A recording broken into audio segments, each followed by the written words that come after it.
Swamasrayadanena Kripama Madhye Mahabharatam Advaitamrtavashinim Bhagavadim Ashtadashadhyayinim Ambatvam Anusandadhami Bhagavad Gite Bhavadveshinim Yam Brahma Varunendra Rudramarudastunnandu Divyaistavaihi Vedai Sangapadakramopanisadaihi Gayandiyam Samagaha Dhyanavasthita Tadgatena Manasa Pashyandiyam Yogino Yasyandam Navidusura Suraganah Devaya Tasmai Namaha.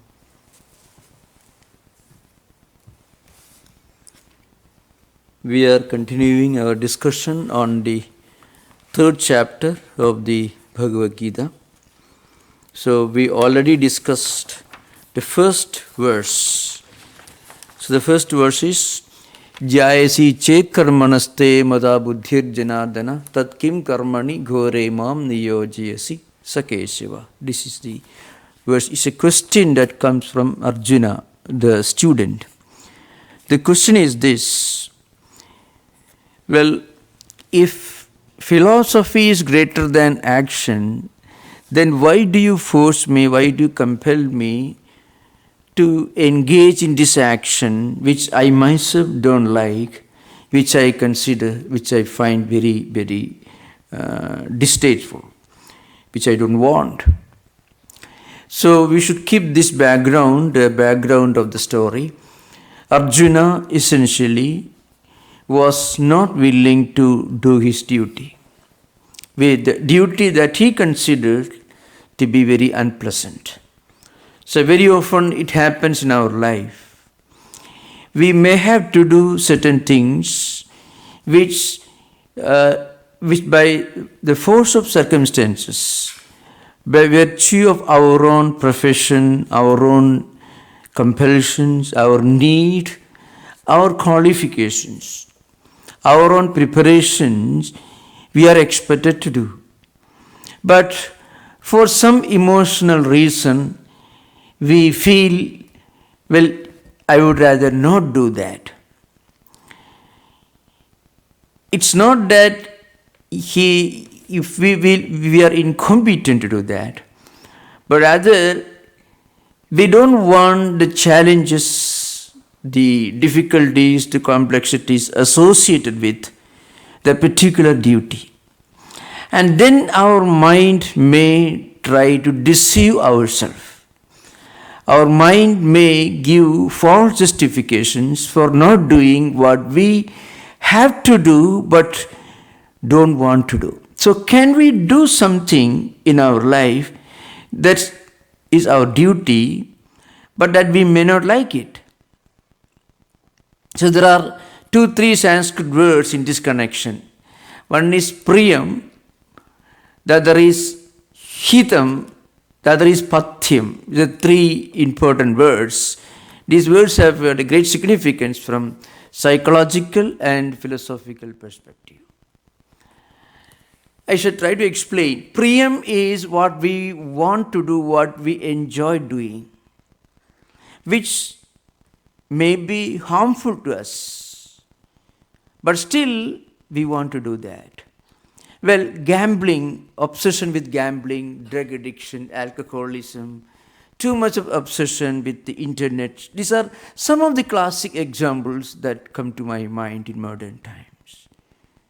Is Priam, or maybe you are a great fan of sweets, sweet eatables, but your doctor has told you it is death.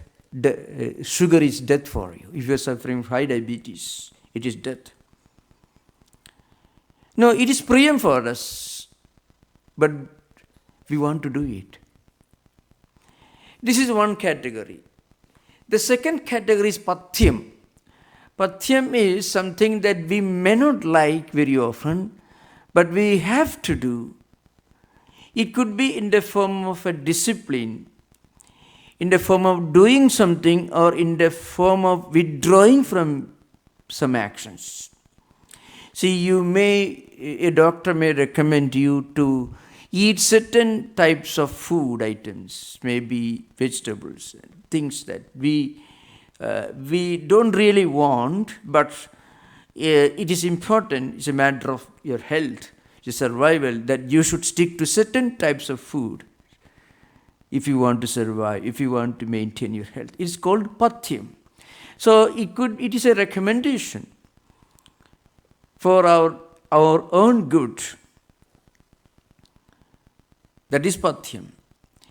So it could be in the form of restriction, it can have restrictive instructions, like you should not eat certain things if you want to survive. A diabetes patient should not be a great fan of sugar. It is death for him. And not only that, there are certain things that he has to eat to support the medicine you are taking. So this is pathyam. Then there is a third word that's very important, and once we understand it, many of our problems will be solved. That is hitam.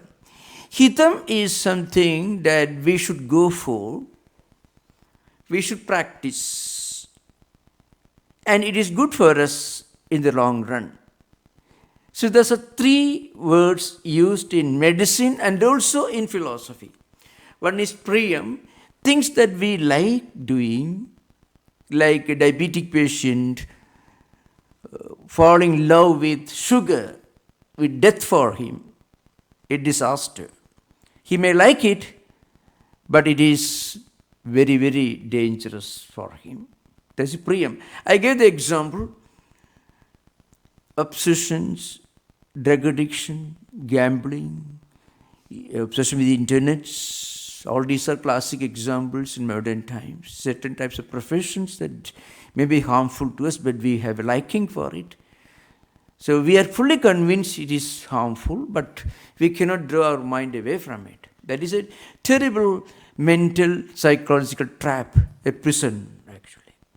The second one is pathyam. Said it is restrictive, or it could be in the form of a recommendation. You are warned not to go near certain food items, not to do certain things, and you're also advised to do certain things. The third one is hitam. Hitam is something that we have to practice, that would be always a blessing, it will be always helpful, it will be always good for us. Hitam, that is something we want to do, and it will take care of our secular and spiritual prosperity. So this was Arjuna's predicament. He had an extreme dislike to do what he was called upon to do. And he had an extreme liking for something that he was not expected to do. He wanted to renounce. When do we practice renunciation? We practice renunciation only when we reach a point where we are fit to practice renunciation. A beggar, I won't use any bad, but I mean, a person who has no money, well educated, can work, and he is asking for $5 help from everyone, goes about asking people's help. And he says, oh, money is nothing, I don't want money. Buddha renounced his kingdom. I also want to renounce. But Buddha did not go about asking for loans. But this man is asking for loans. See, it's a kind of hypocrisy. And that was what Arjuna was doing. Arjuna was not a man of renunciation actually. Arjuna was a man of desire. Arjuna was a man of this world. Arjuna was a man about the town. Such a man who should work hard, make his contribution to his family, society, country, nation, for the well-being of society. When you play your own creative, constructive role for the good of society, whatever may be that role, it is one way of justifying our existence. Arjuna was reluctant to do that, and he wanted to get away from that obligation, and then he wanted to give a wrong justification for that kind of deliberate withdrawal from his own responsibility. That is his problem. And then, so here, Arjuna wanted to renounce action. Actually, spiritual persons never renounce actions. Spiritual persons only renounce their desire, their selfish obsession or desire for the results of their deeds. What they give up is their own little destructive ego. The only thing we have at our disposal is that we can renounce with some justification is what we can call our own, that is our ego. Money actually is not ours. It comes and goes. So it doesn't stay with us. Whatever else we have got, we wrongly imagine we possess or which belongs to us. It's not actually ours. So we make a pretension of renouncing what actually we do not possess. But there is one thing that we do possess. That is our little destructive ego. That we can renounce. And that's the only thing that spiritual seekers actually renounce. They don't renounce action. You find all the great spiritual men and women were more hardworking, they were more professional, more efficient than many of the worldly executives and CEOs. In fact, we all remember what Jesus did, what a Buddha did, what even in modern times Gandhi or Martin Luther did, what Sri Ramakrishna or Shankaracharya did. We still remember. We are still enjoying the fruits of what Vivekananda did 4 years in this country, not a very long period. And we are still enjoying the reward, the results of what he did. So these were men of renunciation because they renounced their ego and they did not renounce action. They did not renounce work. They did not renounce their duty and responsibility. That's why the world remains what it is. The great men and women who renounced their ego, they identified themselves with the great cosmic ego. So they did great things which became the common legacy of human civilization, and we are all the common inheritors of that legacy. So here Arjuna was under a serious misunderstanding. And he continued, Vyamisre neva vakena buddhi mohayasiva me tadekam vada nischitya yena sreyoham apnuyad. So Arjuna is continuing his question. See, he says, he tells his teacher, he actually accuses his teacher, Lord Krishna, of confusing his mind. The background is this, you have to keep the background. The whole of second chapter and the whole of first chapter should be kept in mind to fully understand the meaning of the second verse of this third chapter. Arjuna is a big charge, he's accusing Lord Krishna of confusing his mind. You spoke about Brahmistiti, a state of being immersed in that state of transcendental actionlessness as he understood. That is the highest spiritual men and women. They transcend action. That's what actually Krishna meant. But Arjuna misunderstood, deliberately giving up action. That's how he misunderstood.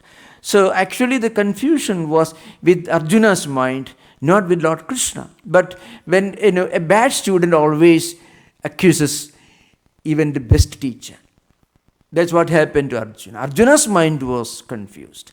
So he thought Krishna is here giving a picture of a man of great spiritual wisdom, sthita prajna. And such a person, he's always atmaneva atmana tushta sthita prajnastadochidi. He's always in a state of internal contentment. He doesn't do anything and he transcends all actions. What Krishna meant was he transcends actions, he doesn't give up actions. But Arjuna misunderstood. So why do you force me into an action that I myself don't like? Why don't you let me be a Buddha? Why don't you let me live in this world like a Christ? I would rather be a Christ or a Buddha. I would rather be a philosopher. I would rather be a great mystic living in the forest instead of doing work. That is, I don't want it. So you, first of all, you gave a vivid picture, a graphic picture of a great man of transcendental wisdom, a mystic.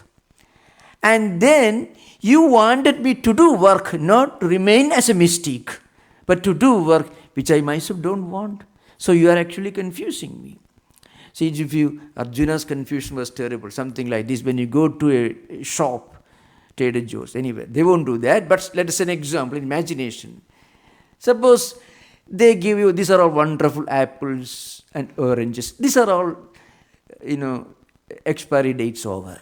You buy these things with expiry date over 2 years back, that you buy.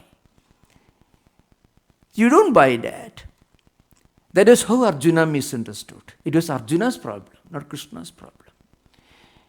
So that's why he says, so when you read this verse, you have to keep in mind the whole background of the first and second chapter. Then in the third verse is also very important. Lokesmin dividha nishtha pura prokta maya anagha jnana yogena sankhyanam karma yogena yoginam. Lord Krishna says, in this world, there are two parts, this twofold path that I have recommended to the world. The path of knowledge, and that is the path of meditation, the path of contemplation, the path of a philosopher, and the path of active, being engaged in your duties in the world. That is Karma Yoga and Sankhya Yoga. Sankhya Yoga here doesn't mean Sankhya philosophy, it means Jnana Yoga. So now we have to remember, you have to know a little bit about this. So what is this Dividha Nishtha? Two path. Now the point is, Lord Krishna says, in the beginning itself, I have given to this world these two paths. They form two aspects of spiritual practice. Now, the Nishtha means spiritual life. That is the meaning of it. Now, it has two aspects. The spiritual life has two aspects. One is, one should know what is the right thing to do. That is Sankhya. Then one should be able to know how to do the right thing. So the knowledge part and the action part. So that's why Nishtha Nisheshena Sthanam, that the final permanent stand of a realized person, a spiritual person, is called Tishtadidi Nishtha. Nitaram Tishtadidi Nishtha. A permanent state. What is that? First, you should know what's the right thing to do. And then you should actually do that right thing about which you have got the knowledge. The knowledge part is called Sankhya or Jnana Yoga. The action part is called Karma Yoga. Now, the point is, there are two different approaches in this. A single individual can combine these two. The way to know what we are expected to do and actual doing, that is one. This is from the individual point of view, but it has a great philosophical significance. So the great commentators like Shankara, Ramanuja and other philosophers, they have expanded this meaning to a high metaphysical level. If you look at the history of human civilization, you find two different temperaments, two approaches to life have dominated human endeavor. One, those who do their everyday life, the duties and responsibilities. And those who do their duty but also look for a higher meaning in life. Now, those who have reached a very high level of spiritual aspiration, spiritual evolution, can concentrate on this knowledge, the philosophy aspect. Because whom do we remember for all times? Those who have given some higher ideas to human civilization. Those who, along with doing their everyday work, have thought of some great thoughts, written about them or preached about them. Buddha did not write, but he preached. Shankara wrote. Jesus also just preached, sermonized. Sri Ramakrishna also didn't write, but he preached. Vivekananda preached and wrote. You find Confucius, anybody for the matter. These great men and women, you may call them mystics, they belong to all religious traditions. One special characteristic of these great, outstanding men and women who have made this great contribution to human civilization, the legacy of human civilization, the totality of human culture and civilization is, as time goes on, they grow in stature.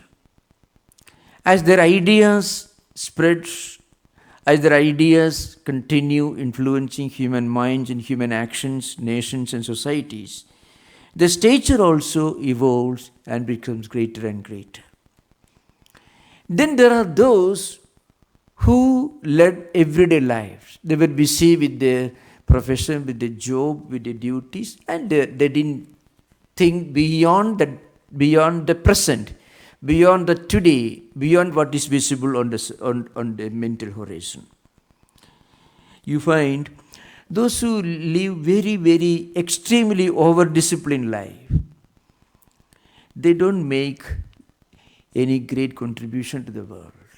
Let us say, if suppose you discipline your life mechanically as you live in a military barrack, every day you get up exactly at this time and read forever, and then go to sleep. Everything highly regimented, highly mechanical, and highly disciplined. They don't do much harm to the world, but they don't make any extraordinary contribution to the world.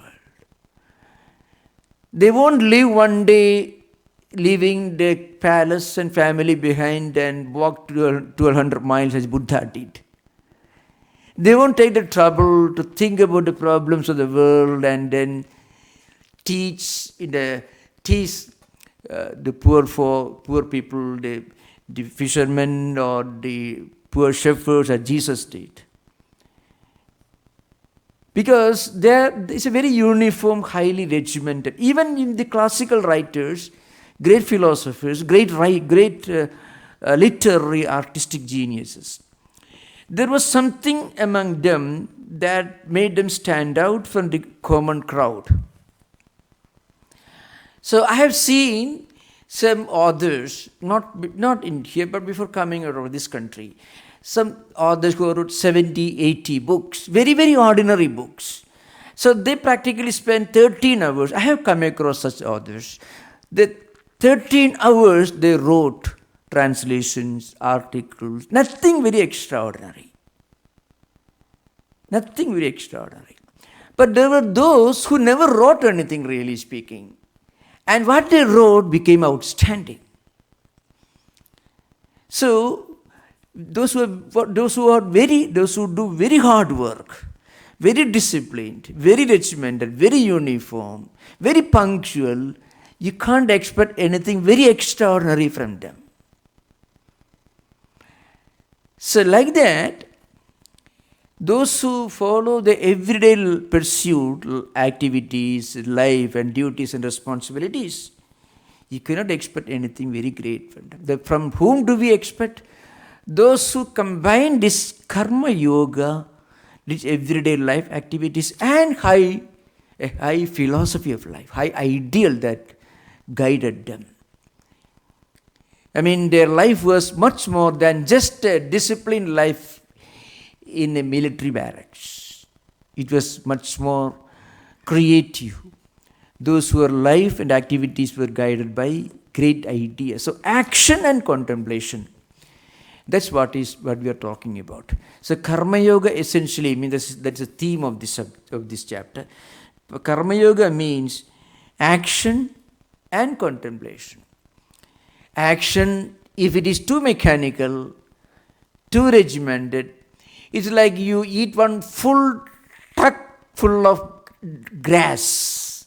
It may take whole lifetime, but you don't get any protein, any fats, anything nutritious.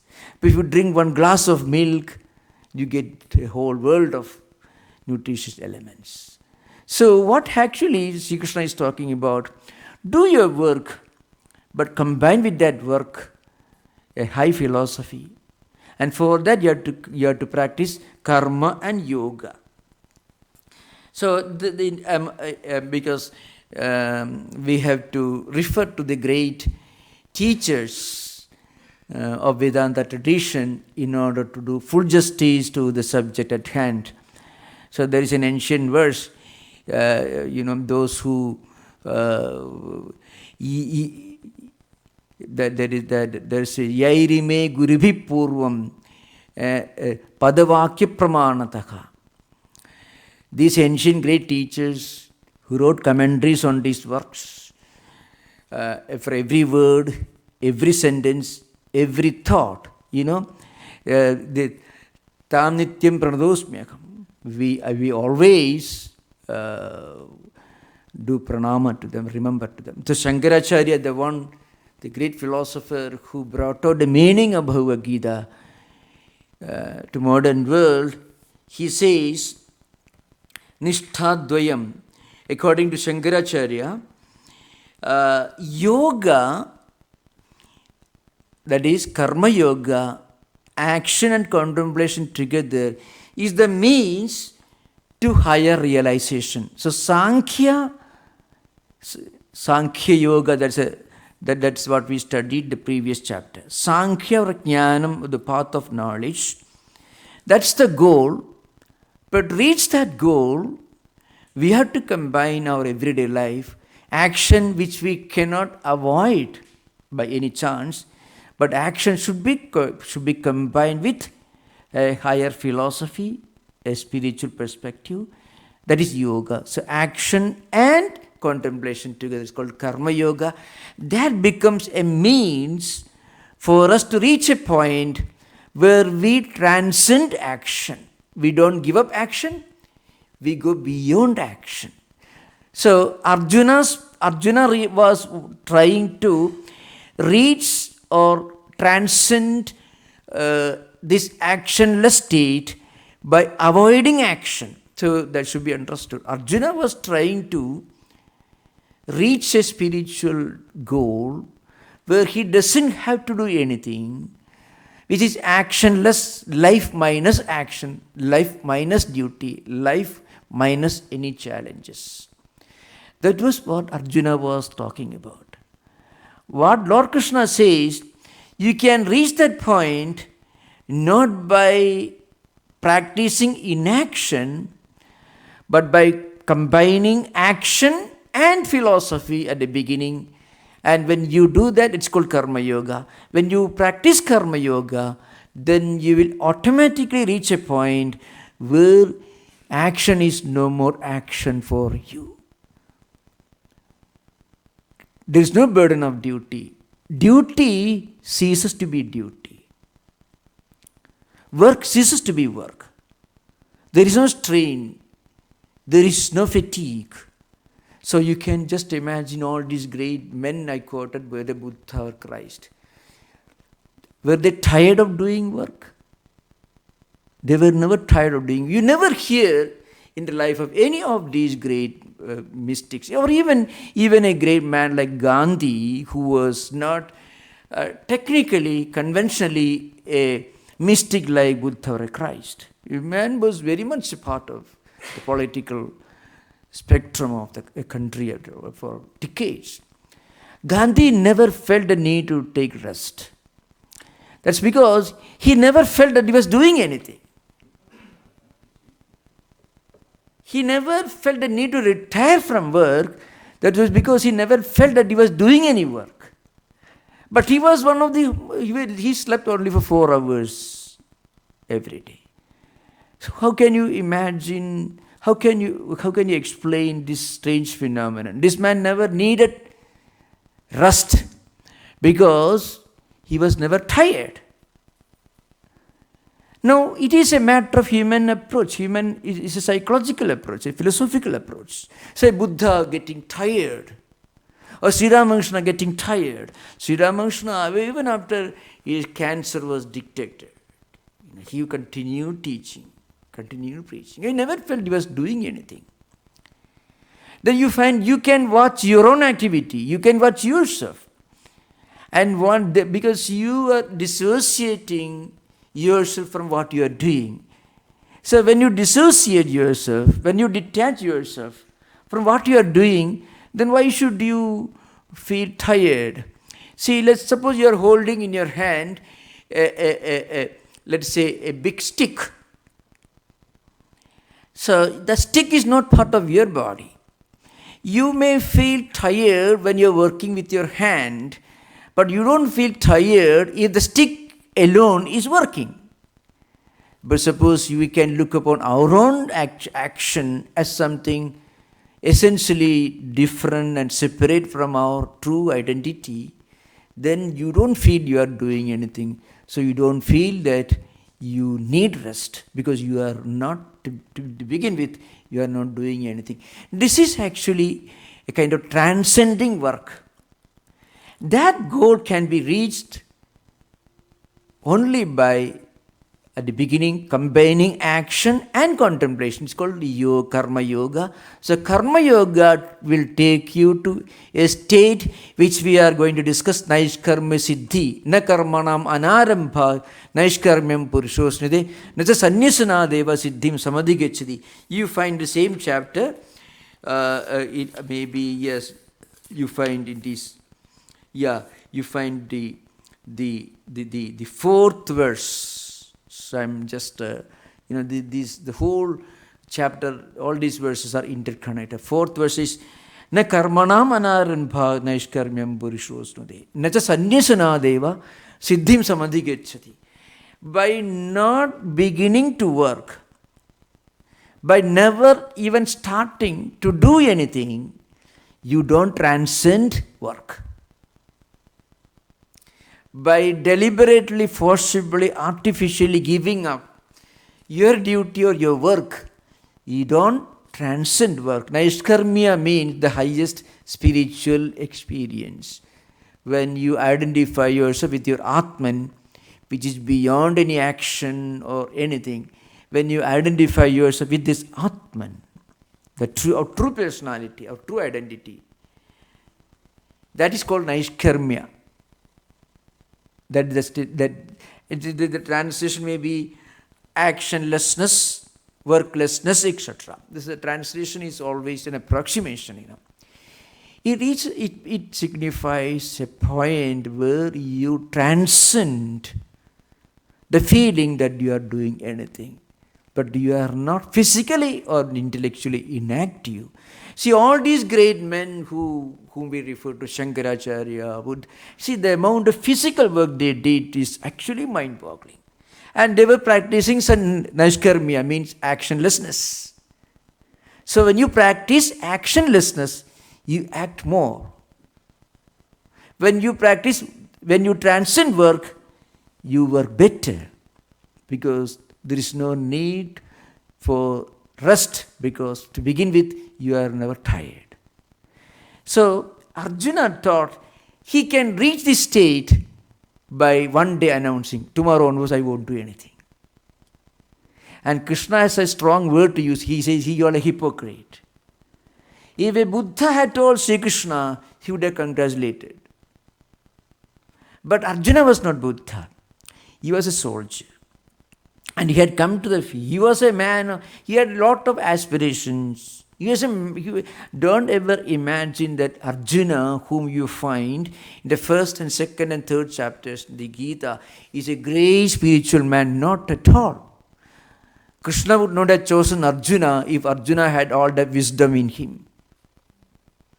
So Arjuna was a man who was ready to pursue a path if you are convinced that's the right path. So keep all this in mind. So Shankaracharya says this karma yoga is in a way a means, a path that will take you to a state where you transcend karma. That's why. But on the other hand, Ramanuja, another philosopher, Visishtadvaita, he says, first you should know the essence of this philosophy. You combine both. And he doesn't talk about a state which is identical with Shankaracharya's Advaita experience. He is not talking about that. That's why, evam atma yadhatmik jnanam upadishya tat purvaga moksha sadhana bhudam karma yogam vaktum arabhade. This is Ramanuja's own statement. It comes. So, now we will go to the next verse. Lokesmin dividha nishtha pura prokta maya anakha jnana yogena sankhyanam karma yogena yogena. We already discussed this earlier. At the beginning of creation. So, Sri Krishna is talking about the human temperament. There are those who are born.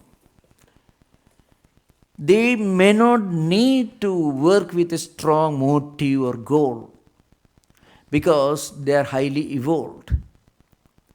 For them, the path of knowledge is appropriate.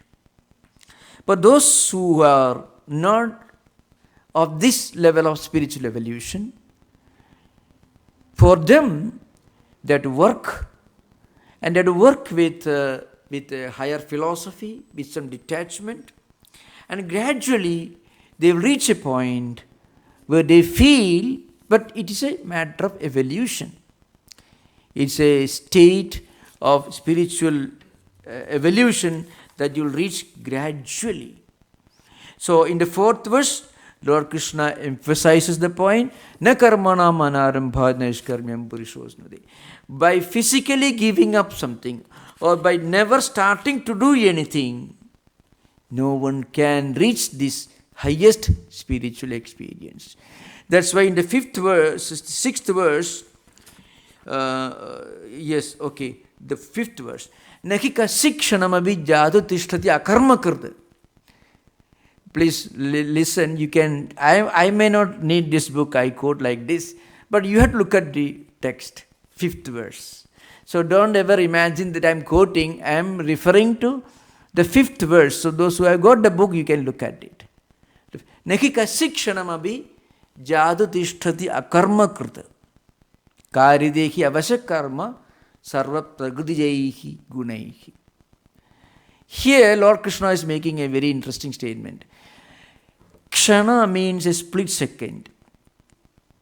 He says no one can remain physically and mentally inactive even for a kshana, a split second, the smallest conceivable unit of time. No one can ever remain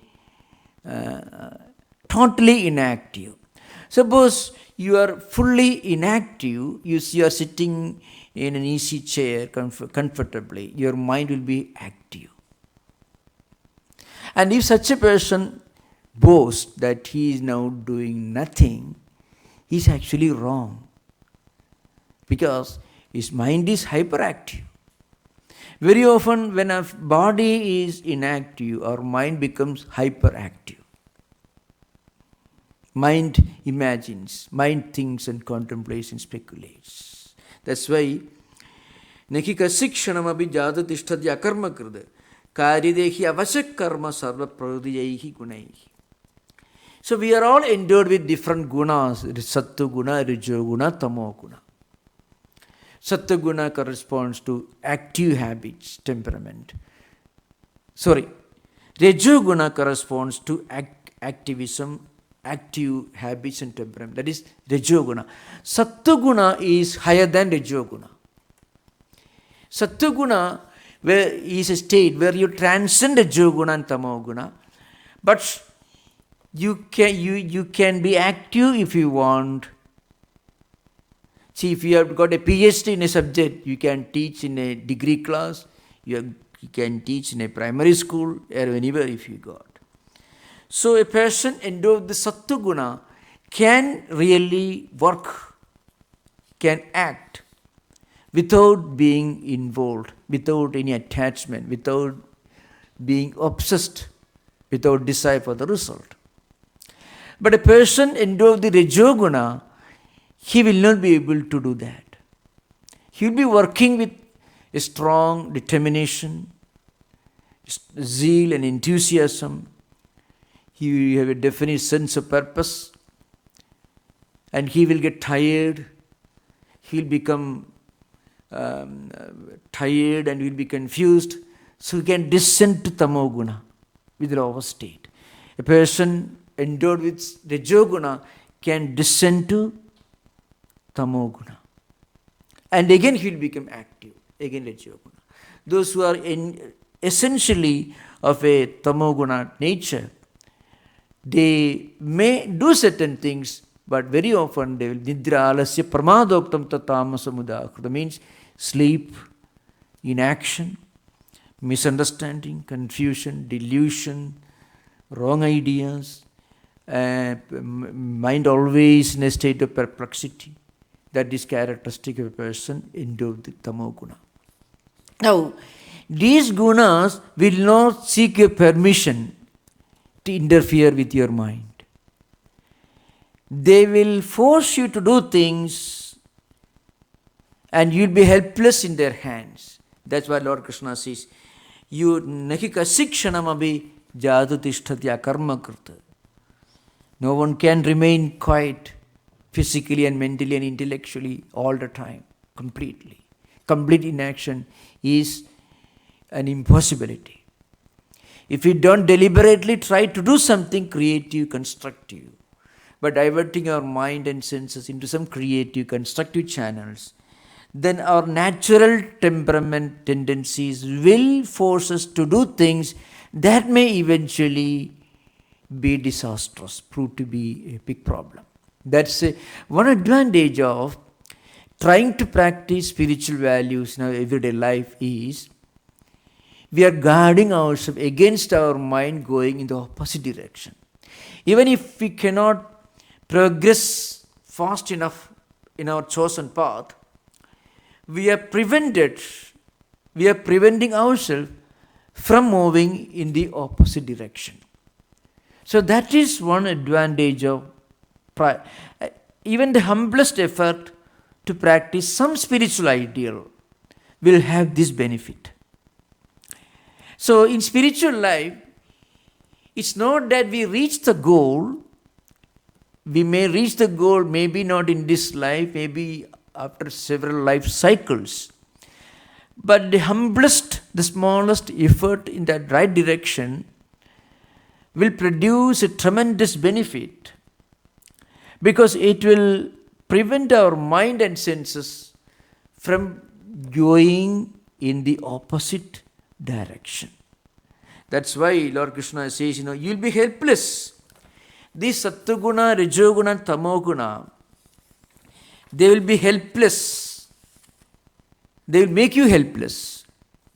They will force you to move according to their dictations. So you will be helpless actually. So that's an important point. Remember, Karya Avasha means where you don't have freedom. It's just like a boat, a tiny boat that is tossed over the mighty waves in an ocean, we know. But if you have got somebody, there is an engine in the boat, if somebody is guiding, you will be affected by the waves, by the current of the water, the ocean, but still, if there are strong waves, one day you will reach the destination. But if you don't have a driver or a boatman directing the boat, and if the boat is left to the mercy of the waves and the tidal currents, then there is always the risk that it may capsize. That's why Nehi kasikshanamabi jadu tishtya karma krude. Karidekhi avashak karma means that you are helpless in the hands of your own tendencies, your own temperaments, your own habits. So how do we these gunas express themselves in our life, in our temperament, our natural attraction or repulsion, how our mind gets attracted towards certain things, or how it gets repulsed by certain things. From that we can very easily tell where our mind stands and what guna, whether sattva guna, rajo guna, tamo guna, which are influencing our mind. So these three gunas are like tidal waves, mighty waves, currents in the ocean. If we leave ourselves to the mercy of these gunas, these waves, then we are heading for trouble. That's why the humblest effort to practice some spiritual values in our life is like you are asking an expert boatman to guide this boat so that in spite of mighty waves and tidal currents, the boat will one day reach the destination because the boatman is in charge. So then Lord Krishna makes a very strong statement, karmendriyani samyamya yaste manasasmaran indriyarthan vimudhatma mithyachara sauchyate. Such a person is a mithyachara, means hypocrite, hypocrisy. Those who are forcibly, apparently restraining their senses. Actually, we cannot restrain our mind, but we can restrain our five senses of action and five senses of perception externally. But internally you find all the five senses of perception will still be engaging in activities. Suppose we tell our eyes, you close your eyes and you tell your own eyes, no, don't see that. You will be seeing the very object that you don't want to see at the mental level. Suppose we tell our ears, well, don't hear that. Mind will be listening to that. And if you say don't smell it, it's the same. If you don't taste it, but mind will be tasting. Because what happens? Previous experiences of having seen, heard, or tasted, or touched, or smelled, all these previous experiences will be relived, re-experienced. They will come back to the mind. So mind will mentally experiencing all those things again and again. So restraining is possible only at the very superficial external level. That's why Lord Krishna says, such a person who apparently, externally restrains his senses from sense objects and then boasts and declares that he has fully restrained his senses, but actually mentally experiencing all this. Such a person is a hypocrite. It is hypocrisy. See, aste manasasmaran, mentally we are dreaming how much we could have enjoyed if we had those things. But apparently we stop doing anything to procure those objects. It's a indriyartha vimudhatma. So such a person, his understanding is deluded because he thinks that forcible or physical restraining amounts to actual restraint. It doesn't happen that way. Actually, mental connection is more potent. This is a very important thing to remember, When we experience something at the mental level, exclusively at the psychological or mental level, without any of the senses involved, that experience is called sukshma or subtle. When the senses are involved along with mind, it's called sthula. See, in the waking state, for example, we see many things, we experience many things. So in our experience, in the sense connection, where sense contact, mind and also the senses of perception like eyes, etc., and the senses of action are involved in waking state. But in dream state, the senses are not externally involved, but internally they are involved, because somebody dreaming, lying in a dark room, can still dream of walking under the blazing sun. He sees that light, he sees the blazing sun, mentally of course. But that has an effect. The fact that it is not unreal. Dreams continue to have an effect on the human personality, really speaking. Good dreams are indicative of good memories and good actions performed in waking state. That's why Sri Ramakrishna once used to tell some devotees who came to Sri Ramakrishna. So Sri Ramakrishna asked, do you have such great dreams? So some devotees, spiritual seekers, will talk about seeing some celestial light or hearing celestial, some divine sound or things like that. So they will talk about their experiences.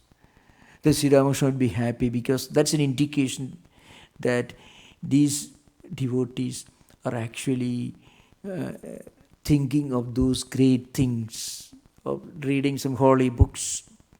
You are reading Jataka tales of Buddha, then you go and sleep, and suddenly you associate yourself with these characters you read about in Buddha's previous life stories.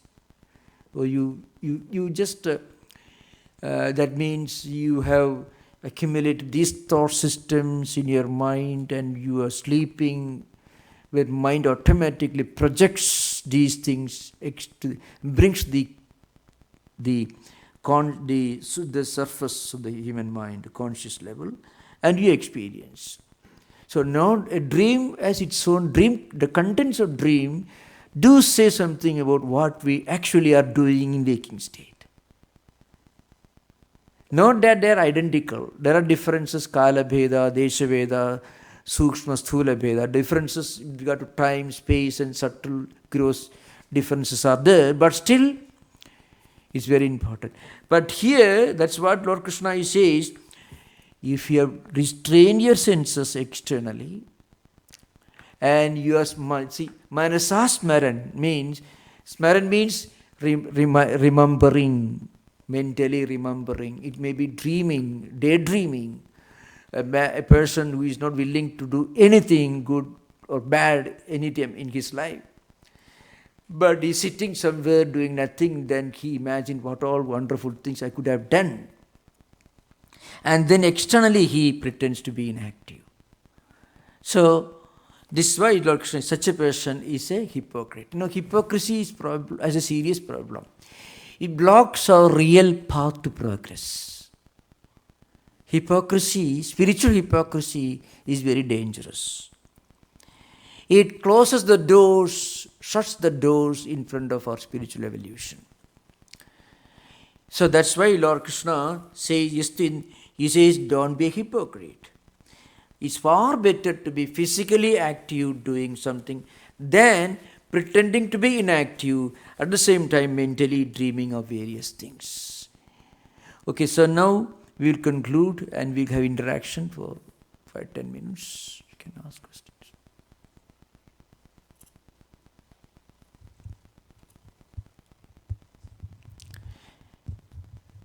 Swamiji, about the three gunas and human evolution, spiritual human evolution, what would be the characteristics of nirguna? Well, nirguna actually means guna, transcending all gunas. See, nirguna, nir is actually a upasarga, is a prefix in Sanskrit, which could mean devoid of gunas, But in this context, it means beyond gunas, transcending gunas, even beyond sattva-guna. Such persons, they are completely in total identity with their Atman, which is beyond all the three gunas. But when they do certain things in the world, it will be always imbued with sattva-guna. They never descend to tamoguna. They are in full control of their own gunas because they have gone beyond. They can assume sattva-guna and rajoguna for the good of the world. So that's why great spiritual teachers, they did so much. They did a lot of work, sheer volume of work they did. Now work always corresponds to rajoguna naturally. But they did with a great spiritual ideal, with a great spiritual ideal behind. So they assumed rajoguna without being controlled by rajoguna. They can make use of rajoguna and sattva-guna and do great things without being under the control of rajoguna or sattva-guna. The difference between these great men and women, spiritual teachers and spiritual seekers who are still evolving, the difference is those who are still evolving, in some ways they are affected, they are within the control of these gunas. But those who have gone beyond all the three gunas, they are not under control. That's why, how do we find out? This is something very interesting. Many of the great spiritual teachers, spiritual personalities, if you observe their life, they're working very great, a lot of enthusiasm, apparently a lot of struggles. But if they really don't succeed, it doesn't affect them. That's where we can see the difference between a person who has gone beyond these gunas and a person who is obsessed with these gunas. So that's an interesting to remember. Dukkeshu anidiktamana sukheshu vigrasprakha. When something painful happens, they are not terribly affected. Because they are not affected, they are not overjoyed when something pleasant happens. If you are seeking for some kind of happiness, we are heading for some kind of unhappiness. Because they don't seek happiness, they are never unhappy. So that's where we can see the distinction. Those who have gone beyond these gunas, the great spiritual mystics, if there is a problem, it doesn't affect them. If they don't succeed, very often you find many spiritual personalities, even while facing terrible tragedies, they may have expressed unhappiness over on the ways the certain events turned out towards the end of their life, but they were not broken, mentally broken. That's where we can see the difference, the line of demarcation. You are not affected if you don't succeed, because you are not looking for enjoyment, so you don't have to suffer. It's opposite. That's the idea. Any one more question? We have time.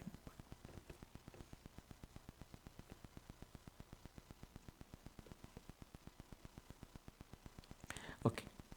Can you explain a little bit?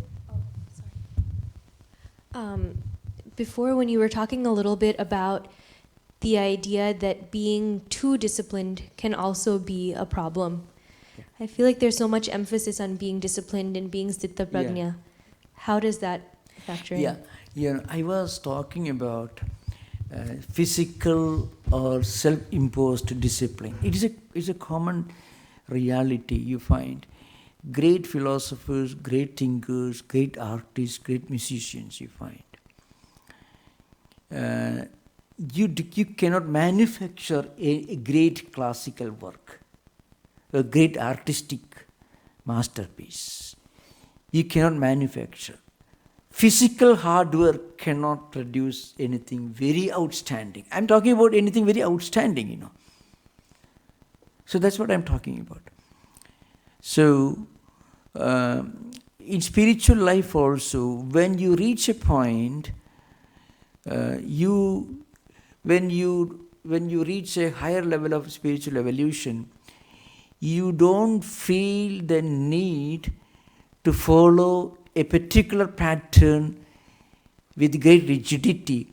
So, to give an example, if you take the book, the Gita, take the 66th verse of the 18th chapter. If you take the 66th verse of the 18th chapter, there is one verse, Sarva dharman parityajya mamekam sharanam vraja aham tva sarva papebhyo mokshayishyami ma suja. This is the verse, I think 66th verse. Now, okay, those who have taken, you can see. Literal meaning is something very interesting. What it means is give up all dharma and take refuge in me. I shall rescue you from all sins and problems. This is a very misleading verse. People get misled by this, those who don't get the real meaning. You know what it means? When you reach a point of spiritual evolution, you get fully established in dharma. You cannot physically or mentally do anything which is other than dharma, which is adharma. So a person who naturally will speak only truth, he doesn't need a lesson, you should never tell a lie. Because that person gets naturally established in truth. So, it is called the Charama Sloka of Bhagavad Gita. Means it's the last word, 66th verse of the 18th chapter. That's the last great instruction. What it says is, Lord Krishna tells, you completely depend upon me, which means whenever you do something, when you think something, when you speak something, whole life you just dedicate to God. When that happens, whatever you do, whatever word you speak or deed you do or thought you think, will be linked to the spiritual idea. So then it is impossible for you to do anything wrong. Even if you want to, you cannot do anything wrong. So, that's why Sri Ramakrishna says in the Gospel, an expert dancer doesn't make a false move. When you are learning, your teacher will have to carefully train you. When you become an expert, then it's difficult for such persons to make a false move, wrong move. So like that, when we give our mind and thought, everything, you dedicate this higher spiritual ideal, then it becomes physically and psychologically impossible for us to do anything other than what is conducive to our spiritual life and is conducive to the good of the world. So that's the meaning of it. Like that, there is a state where, in fact, of course, this is not directly related to Gita, but I can tell you from the history of great artists, musicians, writers, those who have accomplished great things, even in physical sports, in fact. Those who have reached a very high level of perfection, they are not necessarily spiritual personalities, really speaking. They don't have to go through the regimen or the rigid pattern of disciplines every day. So that's why some of the greatest writers, they don't have to work hard to write a story. If somebody works hard and write a story, that story won't be worth reading. If a poet works very hard and forces himself to write any kind of poetry, it won't be worth reading. It is some of the greatest poets in the world, where the goddess of learning caught hold of them, possessed them. So they could not help. They could not help